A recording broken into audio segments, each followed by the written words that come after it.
Ontem tivemos aí, né, mais uma rodada do Brasileirão entre Flamengo e Bahia. Eu ia falar que Vitória, né? É que o Vitória, rapaz, o Vitória ganhou de virada em cima do Vasco, né?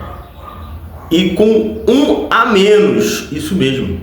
O Vasco, né? No caso, o Vitória ganhou do Vasco com um a menos. Rapaz, às vezes eu me pergunto, o Flamengo perde aqui, perde ali. Imagine o torcedor vascaíno, né? No meio de semana perderam para um time venezuelano formado de pedreiros, tomaram uma goleada. Cara, imagina o vascaíno, o cara tem que ser, rapaz, o cara, para ser vascaíno, o cara tem que ser sofredor. Ele já nasce sofrendo. Como aqui é Mengão, a gente não sofre, a gente sofre de vez em quando, mas enfim. Ontem tivemos o jogo aí, né? O Flamengo era para ter ganho demais, né? Era para ter ganho demais, aí acabou aí o Gerson sendo expulso, né? Uma expulsão que, no meu ponto de vista, foi certa, né? O Gerson pisou ali na parte do calcanhar do jogador do Bahia, expulso, né? E o Pulgar ainda saiu do Pulgar, e o Alan saiu ainda lesionado. A gente não sabe como é que era. Eu ainda não procurei, né, as informações direito, mas eu acho que não é nada demais, né? Talvez só vamos perder aí o Gerson, né? Aí o jogo contra o Botafogo, né? Que no meio de semana teremos o jogo aí do ano. Por que do ano? É o jogo do ano porque o Flamengo vai jogar as suas fichas todas. O Flamengo tem que jogar o jogo da vida contra a LDU, né? E contra o Deportivo Táchira. O Flamengo tem que decidir sua vida na Libertadores. Se o Flamengo quer jogar a Libertadores, o Flamengo tem que jogar a sua vida toda, né? Os caras deixar o sangue lá, irmão. Entendeu? Então eu acho aí que é o jogo da vida. O Flamengo, se o Flamengo quer continuar na Libertadores, se o Flamengo perder esses dois jogos, meu irmão, então é mais fácil o Flamengo nem se classificar. Pra quê? Passar vergonha? Entendeu? Mas ontem eu vi um jogo diferente. Eu vi um jogo um jogo tático, né? O Flamengo teve muitas oportunidades de matar o jogo, né? Mas graças a Deus aí correu tudo bem. O Flamengo é o líder, segue o líder. E hoje vai ter, daqui a pouco, né? Vai ter jogo entre o Palmeiras e São Paulo. Vamos dar uma secada nesse time aí, né? O Palmeiras, não sei, Mundial, pra gente continuar líder, né? Entendeu? Eu acho que é um jogo difícil pro Palmeiras. Vai jogar aí, se não me engano, acho que vai jogar, não vai jogar na Arena Santos Júnior, vai jogar na Arena Barueri, um negócio assim, entendeu? E é um jogo difícil pro Palmeiras, é um clássico, né, irmão? É um clássico, entendeu? Tudo pode acontecer. O São Paulo pode ganhar, pode perder, pode empatar. Não tem estatística certa, entendeu? O Palmeiras é o favorito, porque o Palmeiras está melhor do que o São Paulo no Campeonato Brasileiro, né? Já a Libertadores, o São Paulo está bem, entendeu? Vamos ver o que vai acontecer isso aí. Tomara que tenha um empate, ou pelo menos, sei lá, uma derrotinha aí do Palmeiras. Vamos torcer para isso, né? Ontem eu estava acompanhando a coletiva do Felipe Luiz, né? Já vou colocar para vocês verem. E ele tava falando ali, né, sobre o jogo, né? Eu vou fazer o seguinte, já vou colocar o vídeo aqui, coletiva, né? Vou pedir para vocês aí se inscrever no canal, deixar o like, né? É muito importante, e compartilhe o vídeo, né, para as suas redes sociais aí, né? Para chegarmos aí a 1000 inscritos, entendeu? É isso aí, galera, vamos junto na caminhada. Isso aqui é Flamengo. Valeu, fui! Parabenizar pela vitória. O Flamengo viveu, né, como sempre vive, momentos turbulentos aí nos últimos jogos, principalmente na última quarta-feira, com o empate lá na Argentina. Eu queria que você falasse um pouquinho qual é a tua visão da vitória de hoje, da importância para a manutenção do grupo, para o futuro do Flamengo, que tem aí na quarta-feira um jogo muito importante novamente pela Libertadores. Primeiramente, quase feliz Dia das Mães, né? Para minha esposa primeiro que está me esperando e para minha mãe que está lá em Jaraguá do Sul. Feliz Dia das Mães. Segundo, falar sobre o momento, como você falou, turbulento. Depois de uma vitória contra o Corinthians, depois uma vitória contra o Botafogo da Paraíba, tivemos uma derrota no último minuto com gol de pênalti e um empate fora de casa, sendo que viemos de 3 viagens e jogos a cada 3 dias. Essa turbulência que existe, ela é externa. Internamente, os jogadores continuam acreditando, continuam trabalhando, continuam lutando, aprendendo, corrigindo, evoluindo. E o resultado, muitas das vezes, a gente não controla. Pode fazer um jogaço e perder, pode fazer um jogo muito ruim e ganhar, e às vezes pode ser muito ruim e perder e muito bom em ganhar. Essas são as possibilidades, então convivemos com isso. O importante é isso que eu falo para vocês. Essa turbulência que existe fora, muitas das vezes ela chega no torcedor, né? E o importante é que a gente continue acreditando no que está fazendo. Eu tenho uma convicção muito grande no que eu faço, acredito muito no meu trabalho, de verdade, e vou continuar trabalhando porque eu amo isso que eu faço. Amo até na turbulência. Isso é o mais preocupante, porque como eu falo sempre, né, são muitas horas de trabalho e eu amo o que eu faço, mesmo nesses momentos. Então, hoje foi uma vitória importante. Tínhamos que ganhar, dominamos o jogo, controlamos o jogo, fizemos as chances, fizemos o gol e no final tivemos que sofrer. E uma equipe tão forte, um grupo tão forte, tão especial como esse também sabe sofrer.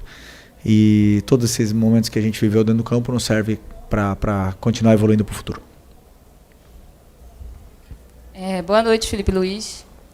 Daniela Oliveira, da Vitrine Esportiva. Sobre o jogo de hoje, gostaria que você falasse sobre a arbitragem e principalmente sobre o pênalti anulado. Sei que vocês estão esperando que eu fale da arbitragem, mas da mesma forma prefiro não opinar. Okay? Da mesma forma que foi do último jogo. Felipe, Raíza Simplício da Gol Brasil e da revista Placar. Felipe, a gente tem observado o Bruno Henrique nos últimos jogos e, na nossa opinião, na opinião da torcida, o Bruno não vem bem já tem um tempinho. E aí eu queria saber por que você tem insistido no Bruno, se você concorda que ele não vem bem, e por que o Juninho, né, que deveria ser, de repente, o substituto ali do Pedro, não é sempre a primeira opção para entrar ali como centroavante. E hoje, como é que o Bruno foi? Oi? Hoje, como é que o Bruno foi? Na minha opinião, não foi bem. Não vemos o mesmo jogo. O Bruno foi incrível hoje, incrível.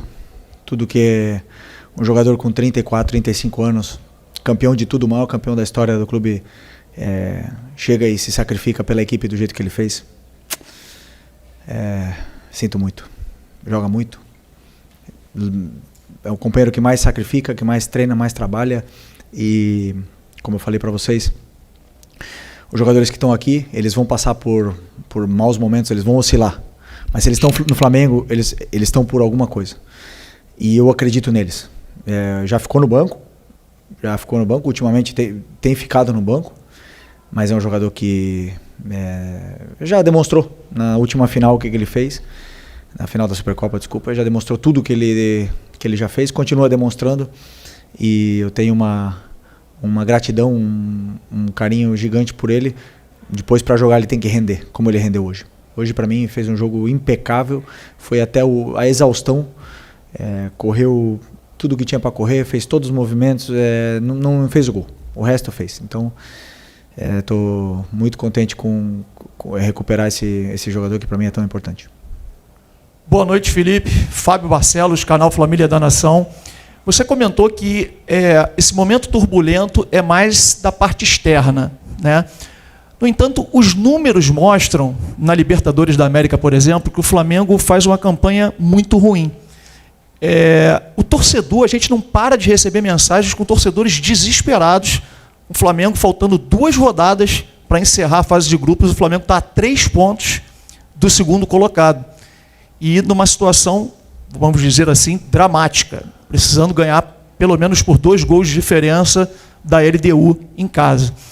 Aliás, Felipe, nos últimos 3 anos, num total de 22 jogos, o Flamengo jogou muito mal contra adversários de fora do Rio, de fora do Brasil, né? Adversários estrangeiros. Que palavra você pode dar para esse torcedor que o Flamengo vai conseguir reverter esse resultado na Libertadores da América? Não temos que dar nenhuma palavra, temos que demonstrar no campo. Tudo que você falou, você tem razão. Estamos fazendo uma Libertadores ruim, estamos numa situação onde nós mesmos nos colocamos, né? E a lição não existe adversário na Libertadores fraco. Não existe, porque se está na Libertadores é por algo, é porque ou foi campeão ou ficou na parte de cima da tabela do seu país. E nós nos colocamos nessa situação e também está nas nossas mãos poder sair dessa situação. Só depende da gente. A mensagem que eu posso passar precisamos do torcedor na quinta-feira, precisamos do apoio deles para poder reverter essa situação, né? Que a gente quer passar da fase de grupos, queremos chegar nas oitavas, queremos chegar o mais longe possível nessa competição que é a mais especial que existe a nível de clubes na América do Sul. Então, como eu falei, só depende da gente. Felipe, boa noite, lá de Dalfovo da Flamengo TV. Queria que você comentasse a importância do Michael ter uma partida como a que teve hoje, como protagonista, foi eleito melhor em campo, e uma assistência também espetacular. Pois o Michael é um jogador que vinha sendo bastante criticado, mas eu vejo o dia a dia, eu vejo os treinos, eu imagino um jogo, faço todo o plano em cima do que eu sinto, do que com as minhas ideias eu vejo o que é melhor, o que eu acho que a equipe necessita para vencer o jogo. E ninguém é mais importante que a equipe. Então o Michel já ficou no banco, o Cebolinha já ficou no banco, já jogou o Bruno ali, já jogou o Luiz na esquerda. E as decisões que eu tomo são muito em função disso, do que eu vejo no dia a dia. O Michael é um jogador que se esforça muito e eu fico muito feliz também por ele ter feito uma grande partida hoje. Uma grande partida não era fácil para ele, porque a gente sabia que ele ia entrar sendo alvo hoje. Mas se está aqui, repito, se está aqui no Flamengo é por algo. Já passou por muito na vida dele e já superou. Então vai superar isso também e vai voltar a dar alegrias aí pra gente. Felipe, tudo bem aqui no meio? Boa noite. Gabriel Orfa, canal Paparazzo Rubro Negro, Revista Placar. Felipe, você citou agora há pouco a questão do calendário, né? Jogos de 3 em 3 dias, com um curto espaço de tempo. E só como exemplo, nesse jogo contra o Bahia hoje, o Flamengo jogou na quarta-feira, voltou de madrugada. Viajar de madrugada nunca é fácil, os jogadores mal têm noite de sono, já treinaram quinta, sexta e vieram para cá. Queria te perguntar o quanto esse calendário acaba atrapalhando o time, tanto na questão técnica quanto na questão física. Hoje você perdeu 2 jogadores no primeiro tempo, na questão física. Queria entender um pouco de você como que isso atrapalha, porque você até citou que o Flamengo está fazendo uma Libertadores ruim, mas a gente enxerga uma dificuldade muito grande, não só do Flamengo, mas da maioria dos times brasileiros, tanto na Libertadores quanto na Sul-Americana. O quanto esse calendário pode estar atrapalhando os times brasileiros? Obrigado. Primeiro, boa pergunta. Quando existem jogos a cada 3 dias, nenhum jogador tem uma recuperação completa, né? Porque, por exemplo, hoje nós jogamos às 9, né? Ou 9h30, 9. Jogamos às 9, acaba às 11. Jogadores, no próximo jogo, vai ser acho que 6h30, não é? 9h30 quinta-feira. Bom, 6h30 no Brasileiro. Então, muitas das vezes são menos que 72 horas. Desculpa, eu errei. Às vezes são quarta-feira à noite, 9h30, acaba 11h30 e o próximo jogo é domingo às quinta-feira, 9h30, e o próximo jogo é domingo às 4h. Então, um tempo muito curto, o jogador não acaba de fazer uma recuperação completa. Né? Mas todo mundo tá incluído nesse calendário, todo mundo está passando por isso. Da parte tática, você não tem tempo, não tem condições de ir para o campo com os jogadores, eles não têm condições de fazer treinos aquisitivos, não tem condições de fazer um treino longo, por exemplo, do jeito que a gente faz com uma semana cheia ou com jogos a cada 4 ou 5 dias. Isso é uma peculiaridade que existe no calendário sul-americano, principalmente no brasileiro, pelo número de jogos que existe aqui, e que todos nós sofremos com isso. Infelizmente, estamos passando por isso.